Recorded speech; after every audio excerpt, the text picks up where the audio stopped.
in brightest day, in blackest night. All other podcasts tremble in fright. Losers cower before the power. Oranges lust and blues you can trust.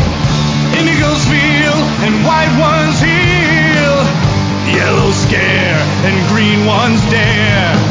That sapphire love and black hands glove will rock your foundation without hesitation.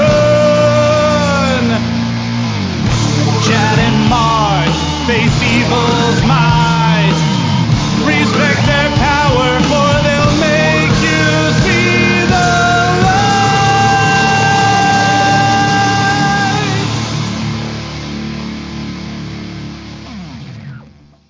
Hi, everybody. I'm Chad Bokelman. I'm Mark Marble. And this is the LanternCast. Episode 599. Ooh, it is time. Or close to it. God, I can't believe we've been doing this long. Especially when you look at the numbering now and how many of these are R's. This is very true. Oh my God. We do have an announcement concerning some future episodes, but we will get to that later on. Tonight, however, we are talking about what? Absolute Green Lantern dose. It is out. That is right. It is out hot off the digital presses for us.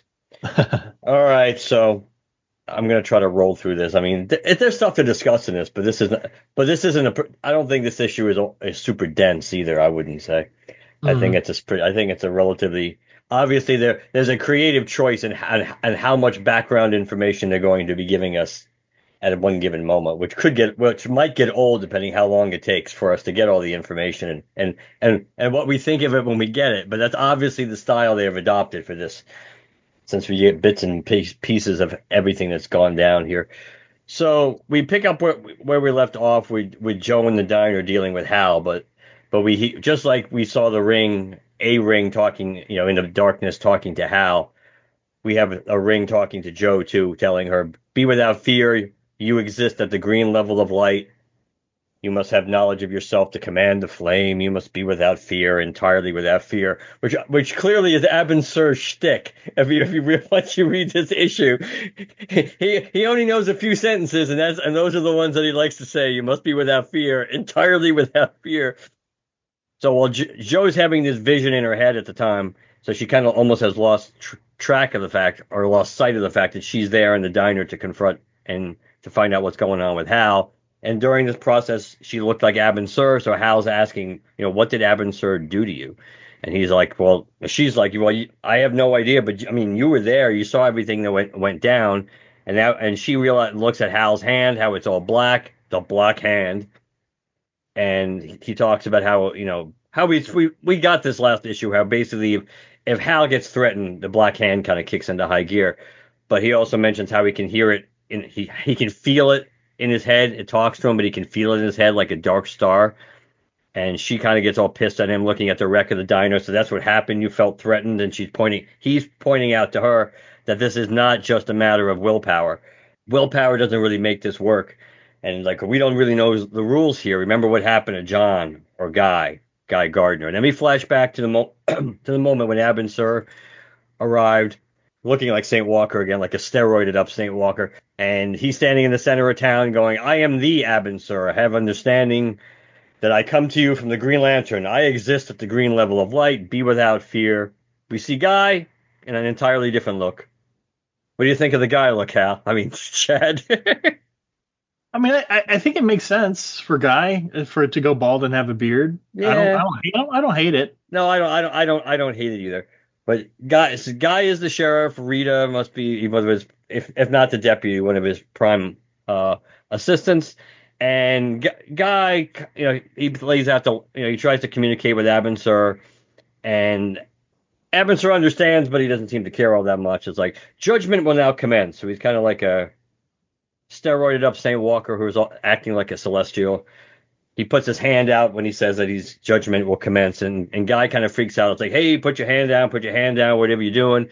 And Rita's really trigger happy, and she's got the gun all out. And this part is interesting when Abin-Sur goes, Guy Gardner, you are not an entity who currently exists in the spectrum of light. Be without fear. Be entirely without fear. And Guy's literally starting to sweat bullets here. Joe and John show up at this point. Joe is basically yelling. It's basically she's saying to Guys, like, you're being a knucklehead here. This is like first contact with an alien, and you're basically pointing the gun at this guy. It's like me, and between she and John, they're explaining about the force field that the bikers ran into and destroyed and killed themselves real good last issue. All these things, and Guy's got to make a decision whether to de-escalate or escalate. Now, we switch back to Hal talking to Joe in the diner, and Hal mentions, "Did you see the crowd?" Basically, did you see how the people reacted? And Joe is like, "No, I was watching Guy, hoping he'd do the right thing." And Hal's kind of like almost entranced, saying he just looked at their faces and people he knew his entire life, and just how they were reacting so entirely different. They were in shock, fear. There was like religious awe even. Nobody was basically doing anything, holding their breath, waiting for Guy to decide our fates, which we must admit is kind of a scary proposition under any circumstance. But to his credit, Guy does the right thing. He tells Rita to put the gun down. He holsters his gun. He tries to reach out to Abin-Sur. It's like, we do not have understanding, so tell us what you want. And that was a big moment. The tension kind of broke. Hal even mentions that people were clapping about that. And then all of a sudden, Abin-Sur reaches out his hand and obliterates Guy. Everybody's stunned because we see John, Hal, and Joe all looking stunned. And seemingly obliterates Guy. Yes, seemingly obliterates. But I'm getting to that. We haven't gotten back to it. But yes, I agree with you. The reason why it's seemingly is because all Abin-Sur says Guy Gardner has been judged, but judgment is in progress. Be without fear. So do we really think Guy is probably really dead? No, probably not. But to the naked eye, Guy was obliterated. Kind of like going back to my roots when Rom first showed up and he blasted people with his neutralizer. Blasted the dire wraiths with his neutralizer. Everybody thought he was killing people. When he really wasn't killing people, he was just banishing the dire wraiths to limbo. Now the cops here, they just freak out after, understandably so, you would say, after Guy Gardner got obliterated. They start opening fire on Abin-Sur. Everything's deflecting off of him, and he keeps doing his be entirely without fear shtick. One hits him in the head, bounces off, hits an innocent bystander, a girl. This seemingly annoys Abin-Sur, who then proceeds to decapitate Rita. And I guess Roy's the other cop. He keeps shooting multiple times at Abin-Sur, and Abin-Sur basically cuts off his gun hand. Which is important. We'll come back to this. Now, Roy's freaking out. John and Joe try to deal with all the blood coming out of Roy and stop the bleeding, get it under control. They're talking to Hal, looking for Hal to help, but Hal picks up Rita's gun and points it at Abin-Sur. Abin-Sur kind of looks at him and goes, "Hal Jordan, judgment is in progress." And he keeps the gun aimed at Abin-Sur. John kind of talks him down, saying, worst case scenario, you're dying. Best case scenario, you're going to lose your hand. So he kind of lowers his gun a little bit, and John Stewart gets spoken to by Abin-Sur, be without fear. Abin-Sur flies up to the big Green Lantern symbol in the sky. No pun intended here. And John runs back to help Joe with Roy. Now back at the diner. This is when kind of Joe starts putting stuff together. It's like, that was where you got the gun from. It was Rita's, right? You never did give it to John. And you see Hal's black hand kind of turned into a pistol shape, and then you see the gun in Hal's black hand. So we kind of assume at this point, based on limited information, that Hal basically has gotten this black power because he picked up Rita's gun after Abin-Sur decapitated it. After Abin-Sur decapitated her. Hal's talking about, you should get out of here, Joe, because this thing, it's hungry, like, something alien, but it wants the light, and not just basically related to the green light. Any spectrum of light, it wants not quite to absorb it, but basically it wants to override it, supersede it. It's very, very old, which of course makes you think of Necron. And she's like, you're kind of freaking me out here. Can we lose a gun? And Hal's like, it should have been forgotten. It should be weak, an idea nobody believes in, but basically it was fed. And it's like, I'm fighting you, Joe, as hard as I can. I don't want to listen. See, I don't want to, but it keeps telling me I was right. Now, kind of an odd place on some level. We actually get the title of this story, of this issue. It's episode 2 is Abin Sur, so Al Ewing, Janoy Lindsay, Lucas Catoni, Juliet Nika, Torrin Clark, Ryan Benjamin, Jeff Spokes, Ash Padilla, Andrew Marino, Katie Kubert, and Chris Conroy. The creative team and the editors. Now we back in town. This was after Rita got killed and after Roy got his hand cut off. At Alan Scott's Atomic Atom Bomb Cafe and Diner, that they're all drinking. They're drinking, kind of reflecting upon what's going on here. And Hal's feeling a little guilty about playing cowboy, and John kind of points out, well, you might not be wrong about this, Hal. You might not be wrong that what's going on. We have to be prepared to take Abin Sur out of the equation, and if it comes down to it, I think I know what to do. And John holds up. I'm going to assume this is supposed to be a yellow ring. I believe it might be Joe's ring that she left on the table. Oh, the gold was her ring gold? I'm pretty sure it was. But either way, let's assume that it's which will tie into the thread of some of the colored jewelry we have. Let's assume it's at least a yellowish gold ring, which of course makes sense conceptually if a ring is going to be able to stop Abin Sur, that it wouldn't be a green ring yet anyway, unless it's the ring that gets transformed and she wears. But we don't know about that. But that's it. That's this issue. Well, the jewelry thing would make sense given what I was pointing out the first issue. Yeah, and it's usually of a certain. Mostly it's one color, I believe. I think it's mostly yellowish. But Yeah. but the way they make that splash page, it's really difficult to figure out if it's supposed to be green or supposed to be yellow. Just because I'm assuming more with the way it's lighting up in John right near John's glasses, and the fact that again common sense based on what we already know about Green Lantern. If something's going to be able to relate to the green spectrum, yellow would make more sense. So that's this issue pretty much in a nutshell. Yep. It's interesting. So I was curious, or I guess, yeah, curious is the word, as to why we spent so much time with Hal in the first issue. He's so obviously supposed to be our protagonist or antagonist of this series, but it really seems like we're going for maybe like a yin and yang thing.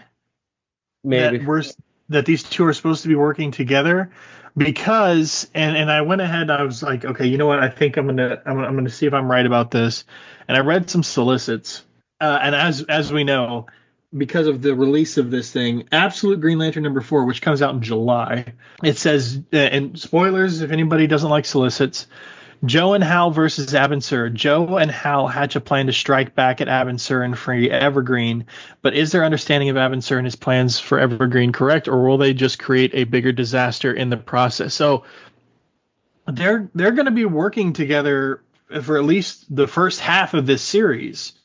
So it's not an immediate antagonist sort of situation, which kind of lends some credence to the idea, I guess, that they're kind of a yin and yang of each other. Plus, kind of what we get in this, especially when the fact that Joe is being spoken to by, we assume, the exact same thing Hal is. Well, it would make sense because it's saying basically the same thing for the most part. Yeah, I thought that was an interesting take. I don't, again, like I mentioned in the preface to this, is that we're getting, obviously something bad seemingly must happen to John, because it's hinted at in the diner in the conversation, because John's fate and Guy's fate are kind of talked about in the same vein. So something bad's going to happen to John, at least temporarily, soon. But I don't like the fact that but we don't know. I don't like it, but I have to temper it because we don't know really what it means yet. That I don't like the fact that pretty much almost nobody has tied to the green except for Joe. That, oh, Guy, you don't belong to anything. I thought that was interesting. You don't belong to the spectrum at all. So and the fact that Joe does, and Abin Sur does, that kind of bothers me a little. But like I said, we don't know really what that means yet, so I'm trying not to. I like. Yeah, it's interesting. It's weird because it's almost like they're trying to distance themselves from the idea of it being emotion, or based in emotion, but yet Abin keeps saying "be without fear." This thing says "be with entirely without fear," so on and so forth. But I exist at the green level Yeah, of light. yeah. And then the That's thing that's talking to Joe, you exist at the green level of light. I, you must have knowledge of yourself to command the flame. I I don't know, because it seems to be trying to purposely distance itself from that. Yet we keep talking about fear and the judgment, but he says you're not an entity who currently exists in the spectrum of light, not necessarily spectrum of emotion. But then he says be without fear. So like I don't. Obviously we're only two issues in. We will get more information later on. It's also like part of me wants to yet believe that that guy is alive because it's comics. You don't see a body, then that means something. But also, and I said I would, but I unfortunately didn't get around to it. I haven't yet caught up on the Absolute Universe, but if I remember its creation right with the DC All In stuff, isn't it just a universe where it's almost like it's where Darkseid got his way more often than not? It's like a darker shade of the universe, like anything bad can and will happen or something like that. I don't. Again, this is where it would have been more helpful for me to actually read the Absolute Universe shit before now. But I believe it was the idea that everyone had to struggle. That yeah, everybody's background was much darker and much less hopeful, and which I want to talk about the concept of this universe yeah, sometime in this episode. But yeah, I don't look. I mean, looking at this, so I would say I'm about as interested in the story as I can be, considering I don't give a rat's ass about this universe. I don't yeah. care about the absolute universe whatsoever. Not I don't and I and the ma and okay, I'm gonna lie. I'm gonna segue right briefly into this now because it's seemingly topical. I don't give a crap mostly because Darkseid's involved in creating it, and they have Darkseid on the brain 24/7 at DC, and it's almost been worse. I think it's been worse since the Dio's gone. To me, this is like a complete missed opportunity. Last year was literally the 30th anniversary of Zero Hour. We could have had a much more expansive universe in which Parallax had succeeded, and that could have been the absolute universe. It also would have given Mhm. them an excuse to get away, since they clearly would. I mean, in my opinion, they would love to get Hal Jordan off center stage to begin with if they could. It's just he sells books while the other Green Lanterns don't. So at the end of the day, it's still a business, so they can't entirely do it. But that would give him an excuse in this universe not to use Hal Jordan on a regular basis because he would only exist as Parallax. So you could have an entire whatever Green Lantern would be in. But I think that's just a wasted opportunity. Where you could have had another universe, a viable alternate universe tied into Zero Hour and not tied into another damn thing with Darkseid anyway. And it would have been inherently, in my opinion, more interesting and something that had been unexplored. So I think that was a missed opportunity to just do this. Now, that being said, like I mentioned, this is about. I find the story as compelling as I can, considering I don't care about the universe it's in. I really don't want to. And again, we don't know how this is going to play out.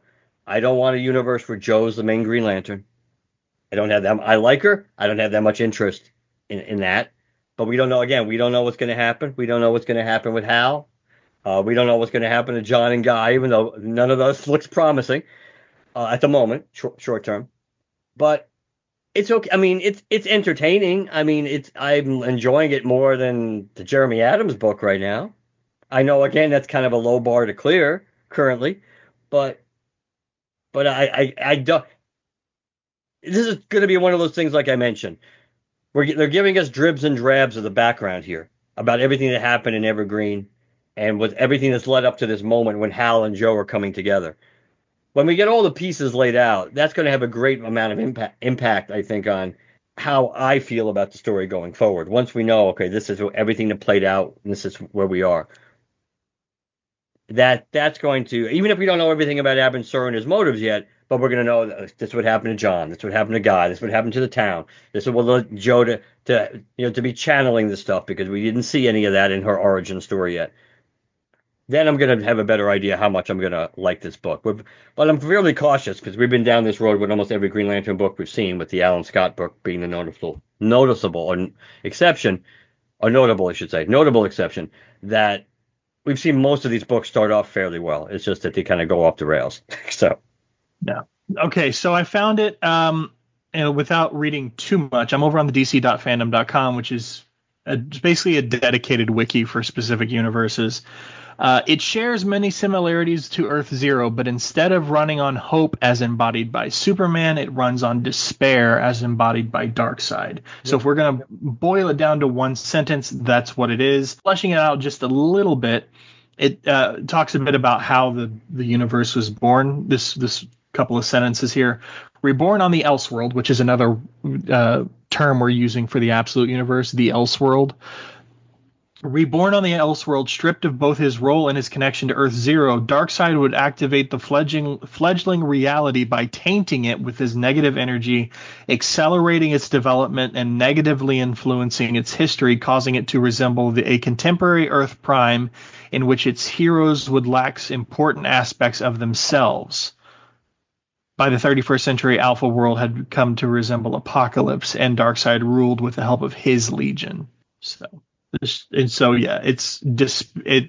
leans more towards despair than it does towards hope, which to me doesn't, like, it makes it feel almost fundamentally the same as what we were pitched in DC Metal, in Dark Knight's Metal, the whole the negative universes and stuff, because weren't the idea of those, the stories always had to end badly? There was no positive endings in all of them.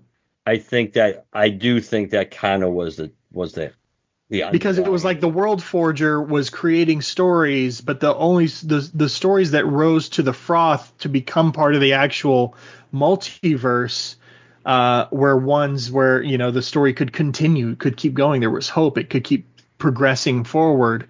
But all the ones that just ended badly and the universes ended up wiped out or whatever, those always drifted to the bottom and never ended up actually being thrust into the positive matter multiverse or something. I still have a loose grasp on what Metal was saying about the negative universe. But it feels almost fundamentally the same, which is circling way back to what I said like 10 minutes ago. I can't fully rule out the idea that Guy might be dead because this is a universe in which we are supposed to lean towards despair as opposed to hope. So maybe he's just straight up dead. He could absolutely be dead, because the statement Abin Sur makes, the two things that he says could be independent of each other at that point. The fact that he says Guy Gardner has been judged and judgment is in progress, he could be essentially saying judgment for everyone in front of me. Is in progress, but Guy Gardner, been there, done that. It's over. I've judged him. That's why he's gone. Now, I don't think that's what it means. I would be willing to bet you that on the surface, while it looks like he was obliterated, that's a process of being judged. That he's not necessarily really gone. But like you said, that it's open greatly to interpretation at the moment, and yeah. But again, getting the whole idea of despair. I mean, obviously, there's a whole lot of despair to go around in the first couple of issues here. Yeah, I don't think there's anything else I have to say about this. I don't mind a universe where Joe's the Lantern focus. I mean, it's just an alternate universe. It's not like it's, you know, obviously if it starts influencing the main line and stuff like that, then I'll have a little bit more of an opinion.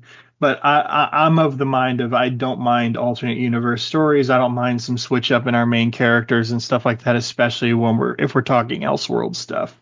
I think it's fun. I think like Jessica, I still think Jessica is a better example of this. I think Joe is a better recent Lantern creation than maybe Kelly or Simon or some of the others. I think we did pretty good with Joe, barring the stuff that concerns us in terms of like how she was just sort of conveniently thrust into certain positions and roles, uh, you know, without any seemingly like, merit to it. But I did say several issues back that they clearly are not going to stop doing that, and they're just going to lean on the idea that that stuff is canon and has been canon for a while, and we're not going to question it anymore. So I can either argue against it every single moment moving forward, or just accept that that's what they're going to do with her. Um, and I think I'm okay with where it is right now. Probably. I don't mind, even though it's not my choice. I would prefer it to be a different Lantern getting the focus. I too can live with it a lot more and accept it a lot more in an alternate universe.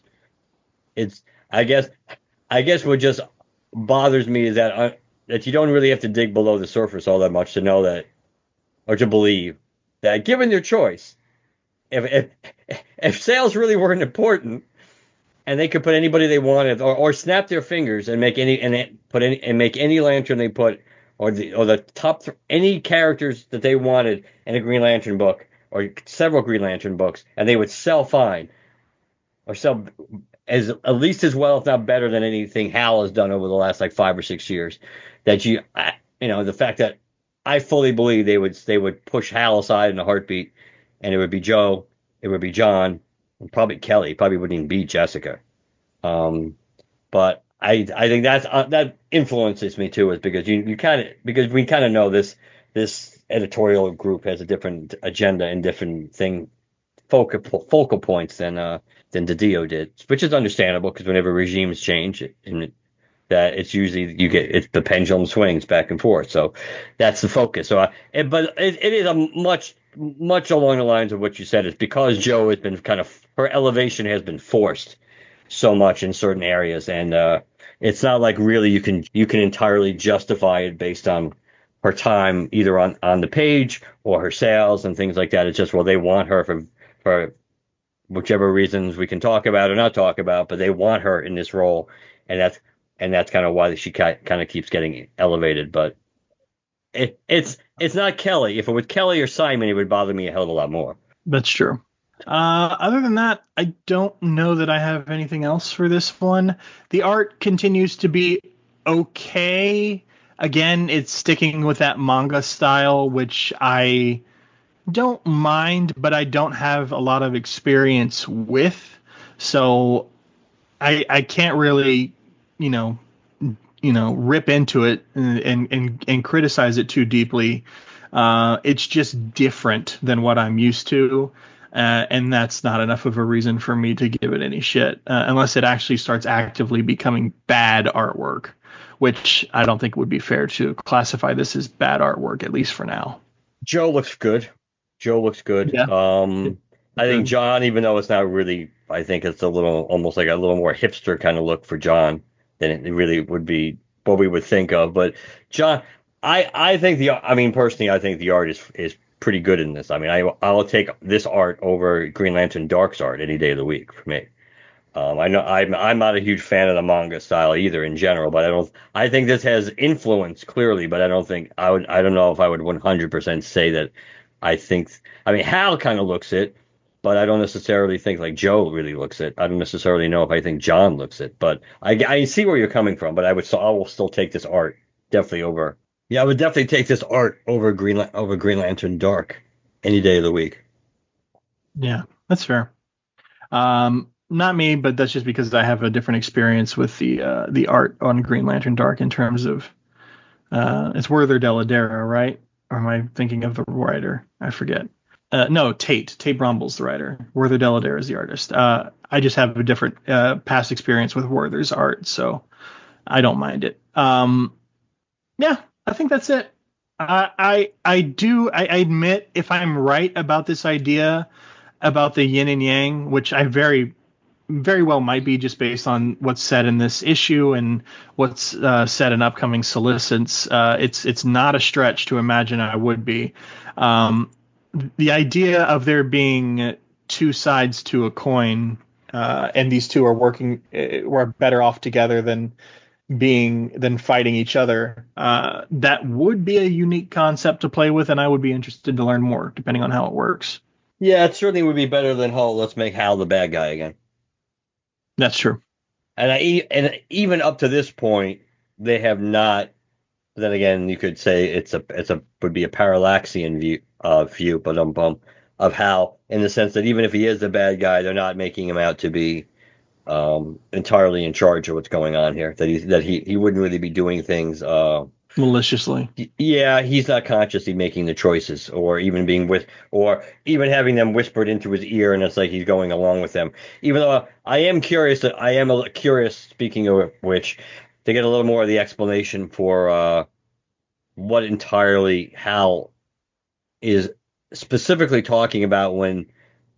And this is where it kind of goes against a little what I said, the idea that there's part of him that is fighting it, but then there's part of him that isn't fighting it because of the voice is kind of whispering that Hal's right.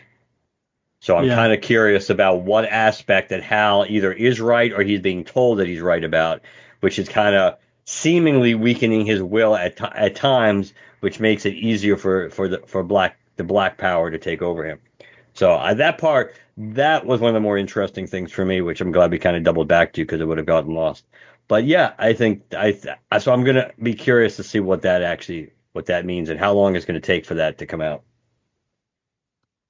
Awesome. Sounds good. What's next? Should we go into the not so big or not so big announcement? Do we want to even tell them about 600, or should we just move to... I wasn't even thinking about 600. So I guess that answers the question. But if that's what one of the things you were alluding to, I don't know if it's worth it isn't not the right term maybe, but I don't know if it's going to have as much intrinsic value if we say it, because that might be something they're better off just finding out. Okay, so can find me. But so I was thinking more along the lines of GL June. That's right. It approacheth. It does approacheth. At least we kind of had the cart before the horse on this, in the sense that we did have a time frame from when we wanted to make a decision about what we were doing, and we didn't want to do it on May 21st. So this year, for those that are interested, GL June 2025 will be Green Lantern Corps Recharge. We thought about Green Lantern Rebirth.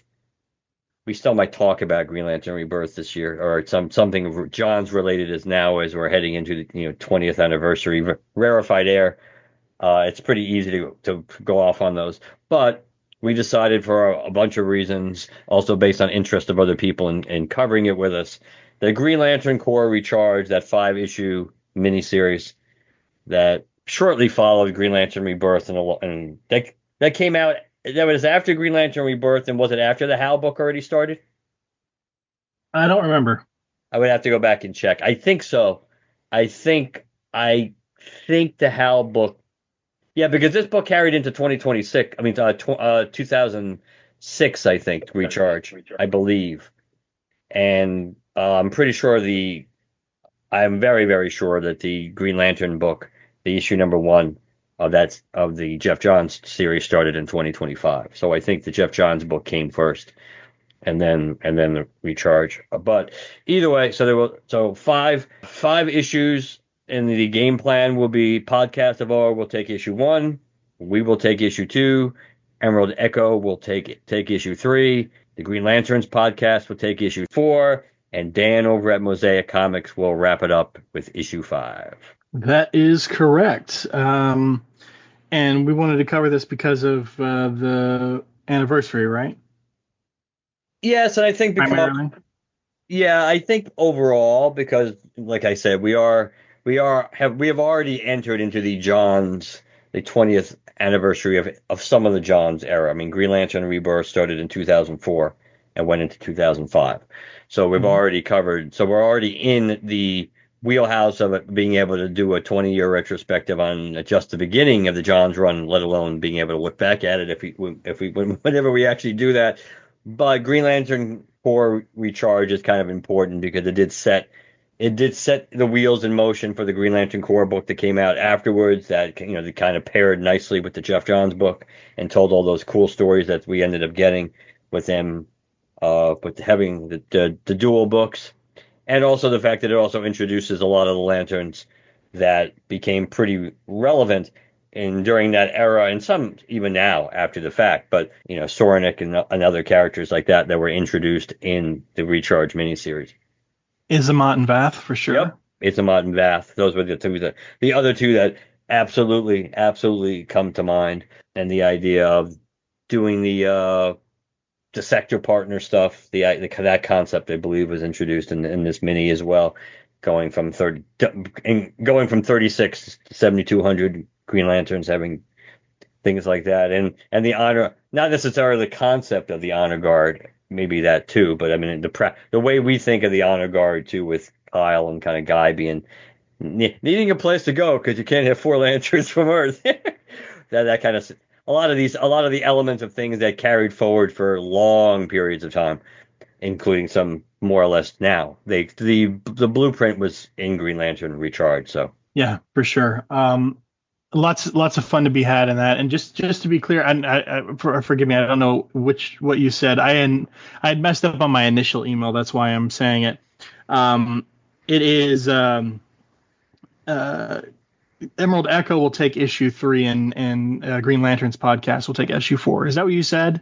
Hold on. Give me 1 second. So Emerald Echo 3, Green Lanterns 4. Yep, that is correct. So that's what we'll be doing for June, GL June, and I don't know. I'm excited because it's been a while. I've been meaning to go back and reread a lot of the core stuff. But I think this might do it, because I'll have to start with Recharge, and then that'll give me the Gleason itch going again, and then I'll put down Recharge and be like, well, I might as well keep going. So hopefully this launches me into my reread. It definitely was a good era, as we know. It was the beginning of the golden age. So that is something that May 25th, 2005, apparently was Green Lantern #1 by Jeff Johns. So that must have been really, really close to after the end of Green Lantern Rebirth, which would make sense. Yeah. Sure. It'll be fun. We definitely look forward to it, but it will start towards the beginning of June, if not June 1st, with Podcast of Oa. So do not miss the start of the event. Yes, and so what next year will bring, we don't know. I think maybe I'll just spitball, and I think we'll field suggestions from the other shows if somebody's got an idea, and then I think that's probably would be a cool way to go. Alternate back and forth, just like who starts, who begins, and things like that. That's why this year we're not starting or beginning. But yeah, we will field offers. It's like well, let us know what you think. But and then what's on your mind, and then we will.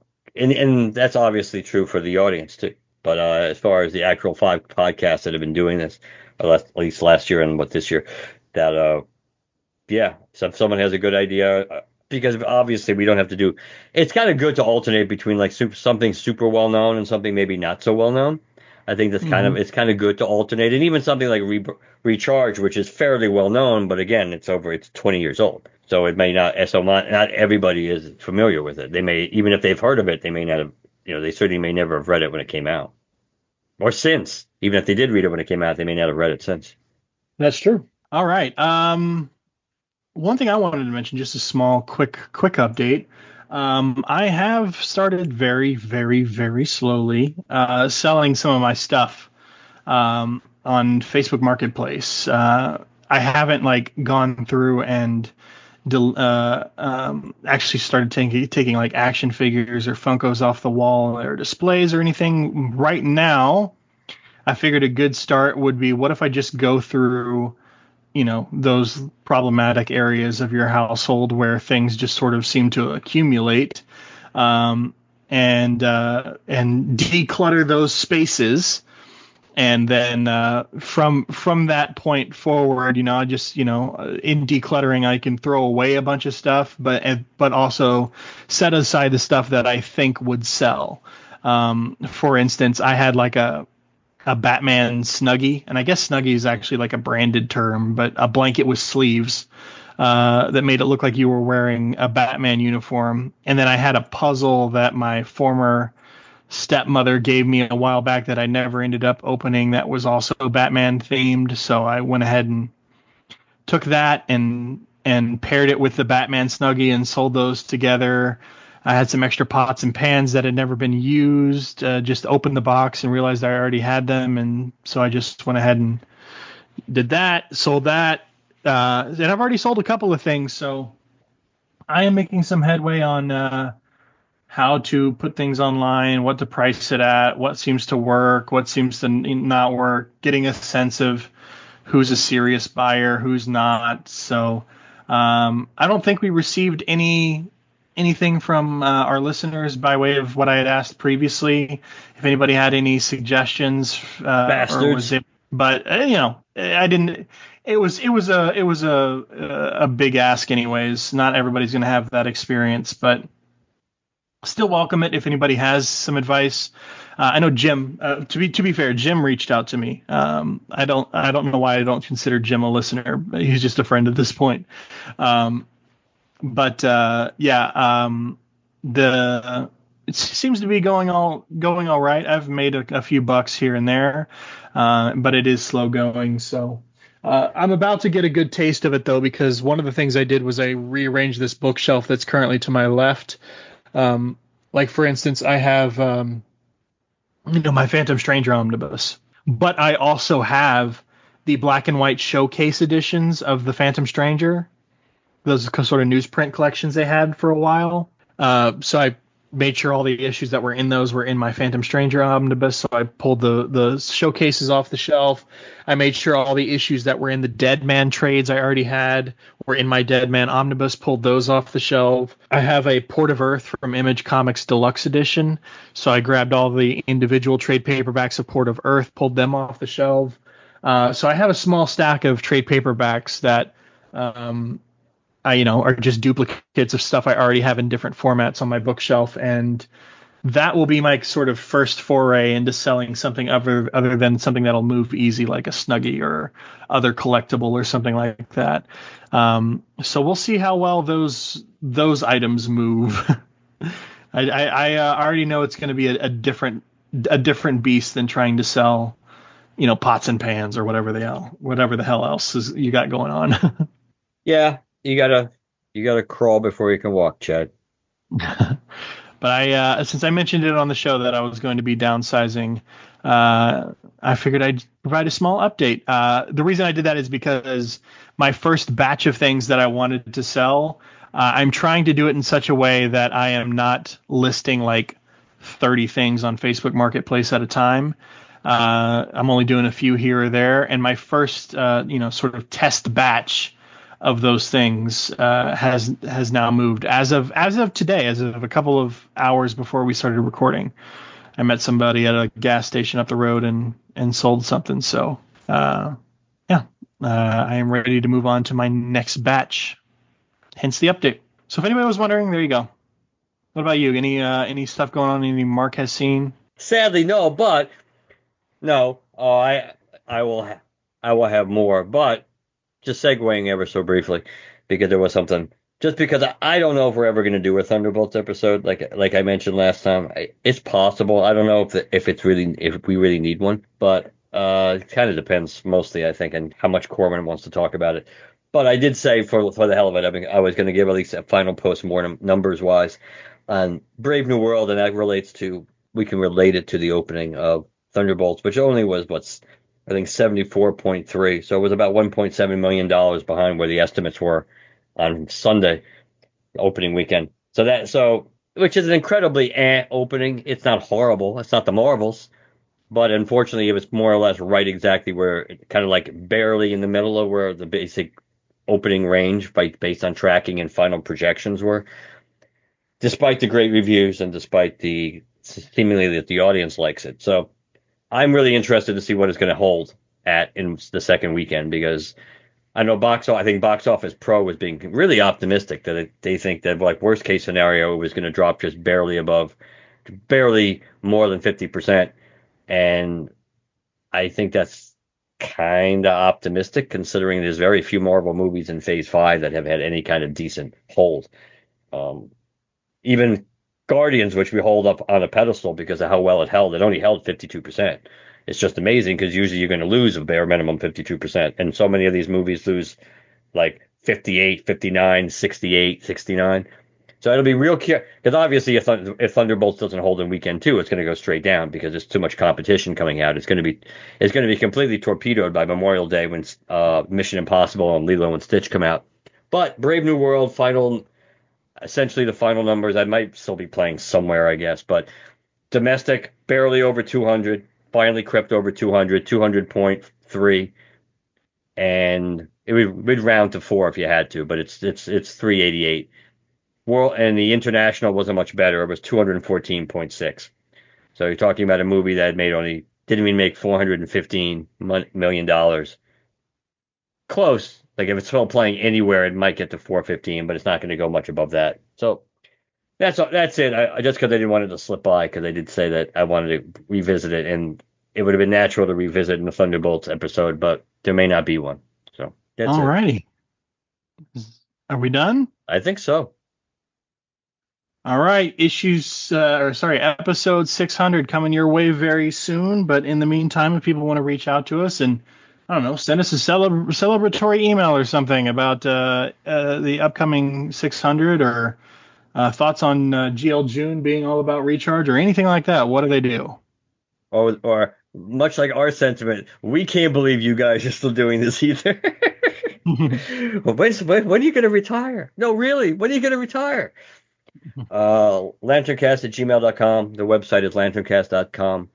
You can follow us on Blue Sky, Twitter, Facebook. Use hashtag GLCast to track us down. We're on Apple Podcasts, Spotify, Podbean, wherever you listen to us. Please leave us a positive review. Last but not least, if you'd like to leave us a text or a voicemail, 708-LANTERN, and let us know what you think. All right, guys. We'll talk to you later. Good night, everybody. Good night.